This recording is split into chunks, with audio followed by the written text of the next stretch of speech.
Okay, let's say that now, after me going on the whole spiral, you got the memo. But you might be asking yourself, okay, sure, I'm gonna do that. But where do I begin? Like, in the state, in the lifestyle that I'm leading right now, what can I actually do, and like what are other people actually doing that is already contributing to the better future? What initiatives exist out there that maybe I can look to, that I can integrate into my own lifestyle, or think of ways to strategize my life in a way that contributes to those initiatives? And although I would really love to propose my own initiative already in this video, because I have mentioned it in my last video, I don't think it is time yet. So let's just begin with something simple that already exists out there and quite frankly has a much closer deadline than my initiative would have. So what am I actually on about? If you haven't heard, the UN, the United Nations, has the 2030 Sustainability Initiative. Okay, so hello, once again, my darling humanoids, androids, reptiloids, asteroids, or whatever way you like to identify yourself. It is Maria, once again, coming at you on the Life Spirals channel. If you're seeing this intro, that means that you're watching one of the middle or the last video of a series that I had to split a much bigger video into. If you're seeing this and you haven't seen the previous videos before this, please go and check out the previous videos before continuing to view this one, because they really will provide you with more context and will make a lot more sense. But if you have already watched the previous ones, then let's continue and jump further into this particular spiral. So the UN Sustainable Development Initiative includes 17 key and primary goals that they are attempting to encourage people worldwide, businesses worldwide, and governments worldwide to pursue. And those goals include obviously ending poverty and hunger in the world, good health and well-being and quality education, gender equality. But the thing is, I think it should be gender equality and opportunity. I will have to add to that, because although I do believe in the fluidity of gender and people assuming whatever gender identities and in general whatever identities that they want, I believe that gender equality in the expectation of output is not quite fair, especially if we take into account human biology and how limited we still are by it in certain processes. But you know what? Gender equality in opportunity is what I will call this next goal, because I believe that this particular one has to take a little bit more consideration and be more individualized to each human being, rather than trying to make everybody absolutely the same. I believe that people should be approached with more care and more nurture to their individual selves as they perceive themselves to be and as they perceive the facilitation of their most optimal life to be. But okay, so after that, the next goal is clean water and sanitation, accessible to once again everybody globally, clean and affordable energy, decent work and economic growth, industry, innovation and infrastructure, reduce inequalities in the general sense, and this one I do totally and absolutely agree with, sustainable cities and communities. And if anything, this is actually my favorite one, because once again, an ex-architecture student, so this is actually where I started. This is my home, sustainable cities. Responsible consumption and production. And this, I believe, is actually the easiest for absolutely everybody to begin to take action on right here and right now, like literally from the second that you're watching the video, just becoming more conscious of what, how, and why it is you're consuming what you're consuming, whether that comes to information, products, food, and just everything. Then climate action, which I believe has actually been pushed quite a lot in the media as an agenda. Then also life below water and life on land, which are both kind of related to the climate action, but also have their own contributing factors that are separate from just the climate action initiative. Then peace, justice, and strong institutions, which I believe is also some of the key topics that should be spoken about and considered. And last but not least, partnership for the goals, which is essentially what I am partially trying to encourage by creating this video. Because although yes, I do advocate very, very strongly for personal and individual action first and foremost, because that is where I believe it all begins. The next step is obviously it is very, very important to unite with people who are all aligned in having similar goals. So now, why did I just take the time to go through every single one of those goals? It is so that while you were listening to all of the goals, hopefully at least one of them, preferably multiple, stood out to you, caught your attention, or in some way just, nudged you on the inside as maybe something that you're curious about, something that you would like to find out more about, or something that is personally relevant to, your own journey, your own personal story, your autobiography. And although I won't go through what are all of the opportunities in every single one of those goals in this particular video, because that would make this video way, way, way too long. First of all, I really encourage to take that topic that really nudged you, that thing that seemed relevant and interesting to you. Take that topic and go and research it and really, once again, find ways how you could already start taking small steps to contribute to that subject, to that topic in your life right now, or how you could include that particular topic into your considerations of how you would like to develop individually, how you would like to build your business maybe, or how you would like to pursue your career and just in any way, build yourself up in this world. But what I will do now is just mention some of the opportunities and initiatives that are already out there as just larger innovation and development trends that already exist in the world, and maybe give you some more subjects that you might want to study in relation to all of these sustainability goals or the goals of just creating a better world for everybody. So first of all, obviously a really at this point spread and quite easily accessible topic that already has been worked on by many people, many companies and corporations already, is sustainability. And because it has been such a prevalent topic for the past multiple years, there is actually a lot of things that you can do to be more sustainable. So once again, go look up what are some ways that you can become more sustainable, lead a more sustainable lifestyle.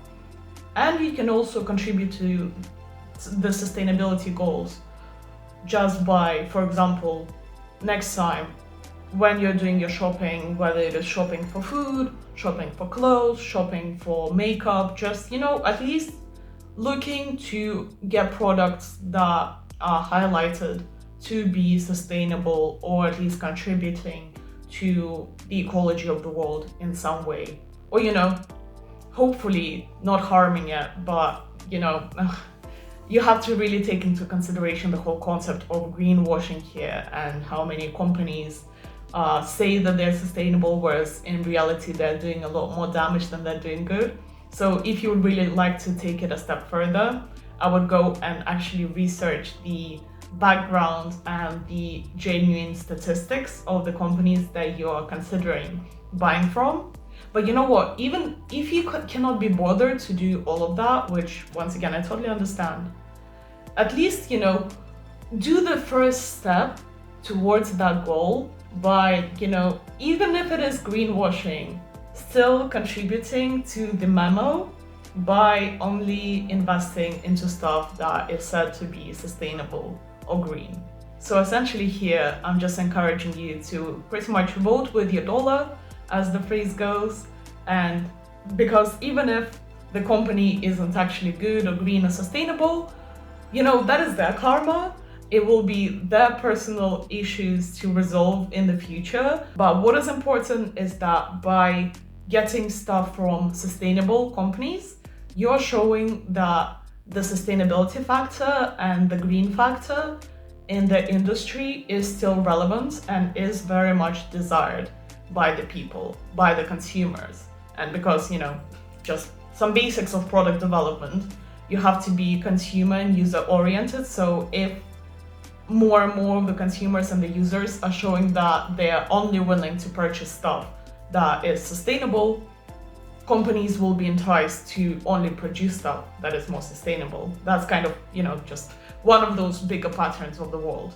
And that, just kind of ties into the whole subject of conscious consumption that I have mentioned previously, where it doesn't just have to do with shopping, quite obviously. It is also about you maybe being more conscious about how much electricity you consume, how much water you consume, how much waste you produce, and all of those different things. Once again, just go and research sustainability if you don't know how to be sustainable or what that even is as of yet. And then if you really like to level up from sustainability, if you don't want to just be like the other girls, you could look into regenerative technologies. That is something that, once again, I am super passionate about myself. Oh my God, regenerative technologies, that used to be my bread and butter at a point, especially while I was still studying.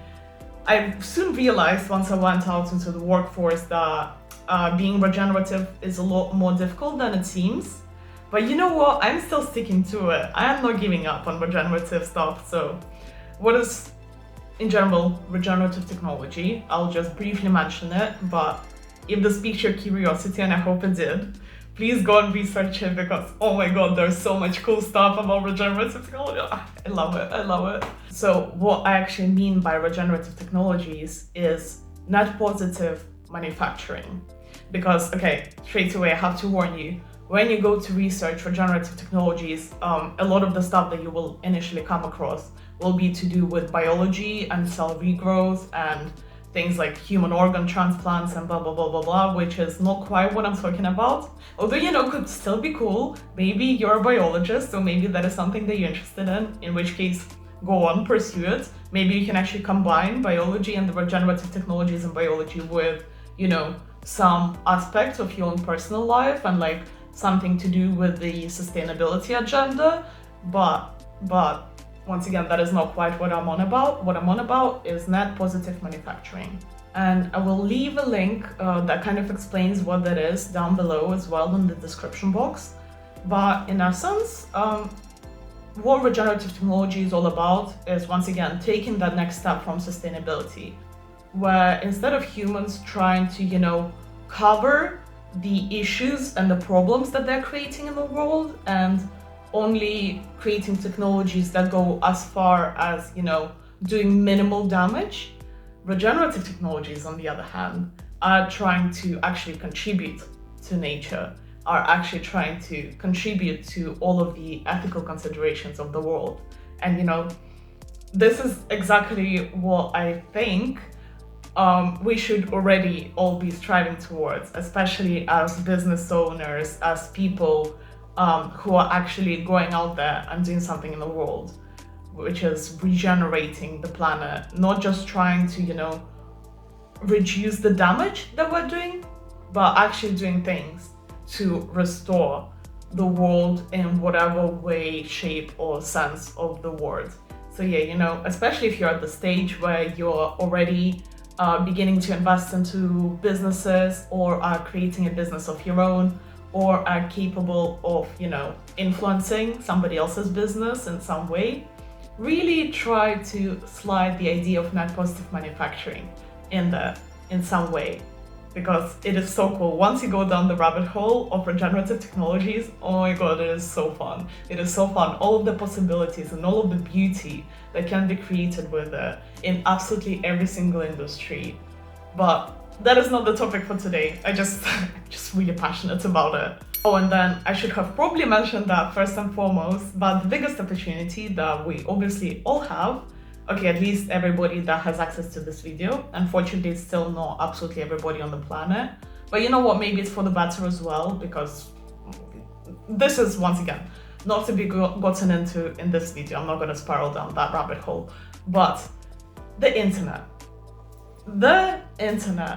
The way that most people of our generation consume media, get information, research information, and produce information nowadays, and exchange information. Internet is a massive tool. I feel like I don't even really need to properly go into it, but just the fact that it exists and it provides us with, once again, all of this ability to research, communicate, exchange information. It is so beyond fascinating, and it is such a big opportunity, which, once again, I believe should be leveraged for the good of society, for the good of the planet, by, once again, conscious consumption. Conscious consumption of the media, conscious consumption of the internet, conscious consumption and conscious exchange of the information, what you actually entice, what you push forward, what you encourage. So similarly to shopping, it is kind of like voting with your dollar, but instead of voting with your dollar on the internet, we're able to vote with our attention. Because, believe it or not, we're actually capable of manipulating algorithms and manipulating the way that even those massive corporations like Google produce content and prioritize content and even create the algorithms in the first place. So by voting with our attention and being really conscious on what it is we are actually paying attention towards, we can now create quite a massive impact in the long run. It's kind of like a butterfly effect. Actually, if you and when you actually go and research any of those subjects, please do either come back and comment here, comment in the next videos, or I do also have a Discord and a Telegram channel, but actually this is probably something that is better left for the Discord channel. But, I initially created the Discord community in hopes that people who are actually already trying to actualize themselves in some way can come together to create united action for the betterment of the whole planet. So once again, once you have done your research, if you believe you have something to contribute, some new findings, or at least, an opportunity that you see that maybe other people would be interested in joining or other people could help facilitate, just go and join the Discord community, and there will be a separate tab created for all of the opportunities where you can leave your opinions and your visions for how things can be facilitated. And that actually feeds into the next topic, which is AI, artificial intelligence. And these two topics are interrelated because obviously a lot of the LLMs, the language processing models, are being trained on the information from the internet. And so, through us consciously consuming information on the internet and consciously using our attention on the internet, we start to prioritize certain subjects over others, slowly pushing out the subjects that should be irrelevant and preferably should not exist on the internet as a whole, or at least should be deprioritized in how much attention people pay to them. And in turn, obviously when the AI algorithms get fed the information from the internet, they end up having certain information really prioritized over other types of information. And so, in the whole AI training stage, because that is where it still is, we currently actually have a lot of power over what the LLMs, what the artificial intelligence becomes in the future, and what we are then capable of using AI to actually facilitate. Because, of course, there is all of these topics of discussion of general artificial intelligence and blah, blah, blah, blah, blah. But at the end of the day, as it stands now, AI is mainly a tool. No disrespect to any artificial intelligence out there. I do greatly respect you. I always say hello, please, and thank you when I chat. So this is just saying. I love AI. Love you. But as of the current year, it still seems to be a tool to be used by humans. And so in using that tool, I am once again just encouraging people to be more conscious in both the way that we contribute to what those tools are being fed as information, and then obviously being very conscious of how we actually use the tools and what we use those tools for. What outputs are we pursuing in using the tools such as AI? Okay, so hi, this is the post-recording Maria. And towards the end of the video, I realized that it actually came out to be absolutely massive, a lot bigger and longer than I expected it to be. So I will be splitting this video, which is actually much larger initially, into a series of smaller videos. So yeah, if you're on one of the first videos, then if there's a video that you haven't watched yet in the series, go back to that video first. And if you have already watched the first and the second, I don't know how many I'm actually going to split it into, but basically, if you have watched the very first video and this is like one of the middle videos and you have caught up with all of the previous videos, then go and either watch the next one, or if I haven't posted the next one yet, just wait a little bit and I will post the follow-up video after this one. And if I haven't mentioned it in this particular video that you're watching yet, like, share, and subscribe, and comments, and do all of that stuff. And there's a tap link with free resources in the links down below. Yeah, hope you enjoyed and have a really, really good day, week, month, year, and life. See ya!